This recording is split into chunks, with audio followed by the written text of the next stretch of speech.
میں سمجھتا ہوں کہ پوری قوم کو مبارک ہو جو کل سائفر کا کیس کا فیصلہ ہوا اور آج صبح ہمارے central secretariat P T I کو ڈی سیل کرنے کا جو حکم ہوا، یہ دونوں وہ فیصلے ہیں جس کی بنیاد پر ہم بجا طور پر سمجھ سکتے ہیں کہ ہمارے مخالفین نے جس طرح پی ٹی آئی کو ٹارگٹ کرنے اور عمران خان کو پابند سلاسل رکھنے اور ان کے خلاف ایک گھٹیا قسم کے ایک نہیں بے شمار مقدمات بنانے کی جو سیریز حاصل کی ہے، جو اس کے اندر انہوں نے اپنا کمال کیا ہے، ان سب کو جواب عدالت کی طرف سے مل گیا اور وہ سرٹیفکیٹ تھا عدالت کی طرف سے جس کو ہم یہ سمجھتے ہیں کہ جس نے اس ملک کی سلامتی اور خود مختاری کا دفاع کیا عمران خان، اس کو عدالت نے باعزت بری کرنے کا حکم دیا اور یہ مقدمہ، یہ چالان،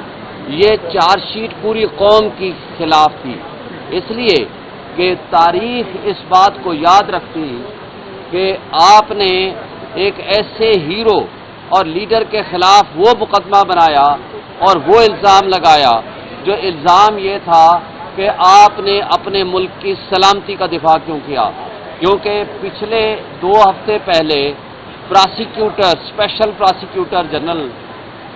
جسٹس ریٹائرڈ سید حامد علی شاہ صاحب نے عدالت میں آ کے ایڈمٹ کیا کہ جناب اس سائفر کے اندر دوستو باتیں نہ کریں، آواز ڈسٹرب کر رہی ہے جی۔ میں حامد علی شاہ صاحب نے پچھلے ہفتے آ کے اس بات کو ایڈمٹ کیا کورٹ کے اندر کہ جناب اس سائفر کے اندر یہ لکھا ہوا ہے کہ اگر عمران خان کو نہ ہٹایا گیا تو پاکستان نتائج بھگتنے کے لیے تیار ہو جائے، تو لہذا وہ جو عمران خان نے سچ بولا تھا کہ اس ملک کے سلامتی اور خود مختاری کے معاملات میں انٹرفیئرنس اور بیجا مداخلت نہیں ہونی چاہیے، اس کو پراسیکیوٹر نے آ کر کے سرٹیفائی کیا، لہذا عدالت نے وہ سرٹیفائی کر دیا کہ پاکستانی قوم کا سر فخر سے بلند ہو گیا، اس لیے کہ ورنہ تا حیات جب تک یہ مقدمہ رہتا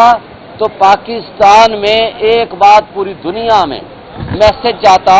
کہ کیسی پاکستانی قوم ہے کہ جس کے ہیرو، جس نے ان کا دفاع کیا، اس کو انہوں نے مجرم کر دیا، اور جنہوں نے اس کو کہا کہ بیگرز آر ناٹ چوزرز، جس نے اپنے آپ کو بھکاری تسلیم کیا، اس کو انہوں نے اپنا حکمران بنا دیا۔ شہباز شریف نے غلامی کا طوق اپنے گلے میں ڈال کے اقتدار حاصل کر کے، خواجہ آصف نے کہا کہ امریکہ ہمارا وینٹیلیٹر ہے،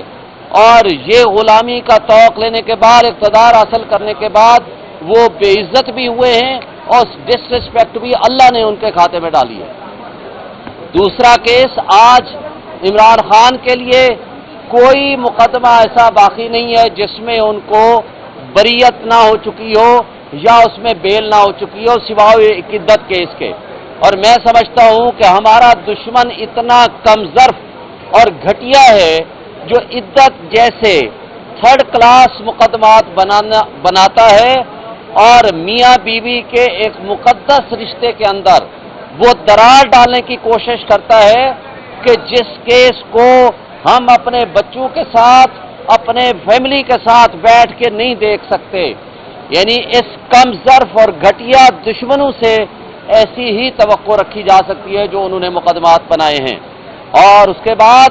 جس طرح ہمارے سینٹرل سیکریٹریٹ کو رات کی تاریکی میں جس طرح ڈیمالش کیا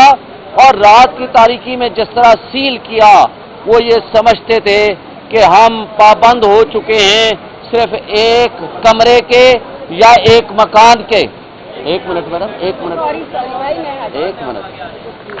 وہ یہ سمجھتے تھے کہ ایک مکان یا ایک سیکریٹریٹ جو کہ بنا ہوا ہے ایک آفس کے اندر، ہم اس کے پابند ہیں تاکہ ہمیں ریکارڈ نہیں ملے گا۔ ادھر سے سپریم کورٹ میں یہ پٹیشن لگ چکی ہے ریزرو سیٹس کے متعلق اب ریزرو سیٹس کے معاملے کے حوالے سے میں سمجھتا ہوں آج سچ سامنے آنا شروع ہو گیا ہے. کون سی حرکت ہے انہوں نے ہمارے ساتھ نہیں کی؟ ہم سے بلے کا نشان چھینا، ہمارے امیدواروں کو جانے نہیں دیا، ان کو انڈر گراؤنڈ کیا، ان کے خلاف سینکڑوں مقدمات بنائے، چار دیواری کی پامالی کی. اس سب کچھ کے باوجود جب ہم 180 سے زائد سیٹیں جیت چکے تو اس کے بعد انہوں نے فارم 47 کے ذریعے ٹیمپرنگ کر کے ہمارے لوگوں کو الیکشن ہرایا. اس کے باوجود جب سب سے بڑی پولیٹیکل پارٹی بن کے ہم آئے تو پھر ان کمزرف ہمارے مخالفوں نے تمام اداروں کو ملا کے، الیکشن کمیشن کو ساتھ ملا کے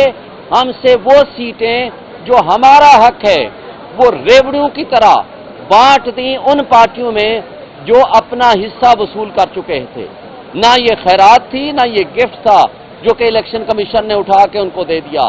آج الحمدللہ وہ سچ سامنے آنے والا ہے اور انشاءاللہ ہم امید رکھتے ہیں کہ اس میں ہمارے ساتھ انصاف ہوگا. ہماری جو ریزرو سیٹس ہیں وہ ہمیں واپس ملیں گی. اور پھر آپ نے دیکھا کہ اسلام آباد ہائی کورٹ کے جسٹس طارق محمود جہانگیری صاحب نے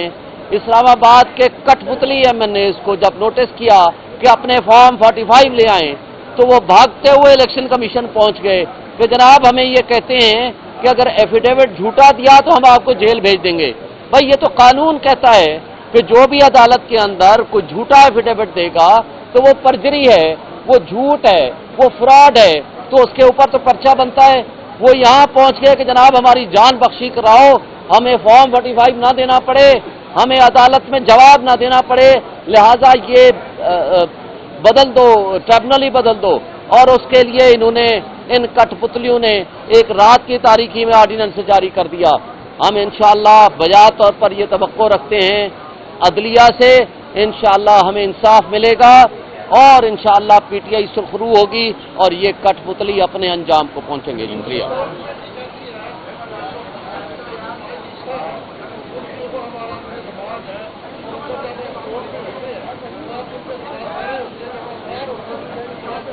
دیکھیں ایک پولیٹیکل پارٹی نے اپنا اعلامیہ جاری کر دیا. باقی جو ہمارے وکلاء صاحبان ہیں، لیگل ایڈوکیٹس ہیں، وہ اپنے کیس کے میرٹس کو بہتر جانتے ہیں. تو ہم یہ سمجھتے ہیں کہ وکلاء کی جو پالیسی ہوگی ہم سب اس کو فالو کریں گے. شکریہ.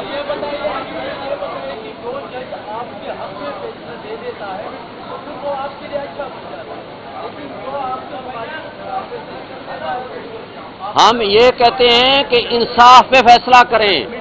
انصاف کے راستے میں جو رکاوٹیں پیدا کرے گا، دیکھیں بلے کے نشان کی جو بات ہے، مجھے بتائیں پوری دنیا کے جورسٹ نے یہ کہا کہ پاکستان کے کانسٹیٹیوشن کو آپ نے ایک پارٹی کے کانسٹیٹیوشن کے تابع کر دیا. تو یہ کیسے ممکن ہے کہ 70% عوام ہمارے ملک کی ناخواندہ ہے؟ یہ ان کا حق ہے کہ وہ یہ نشان دیکھ کے وہ فیصلہ کریں کہ کس پارٹی کو ووٹ دینا ہے. لیکن آپ نے عوام سے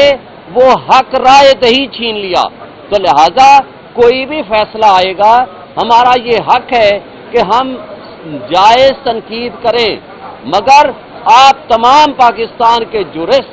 ان سے آپ پوچھ لیں، تمام صحافیوں سے پوچھ لیں کہ اس کیس کے اندر کیا غلطی ہے. جی میڈم بات کریے. بسم اللہ الرحمن الرحیم. جی بسم اللہ الرحمن الرحیم.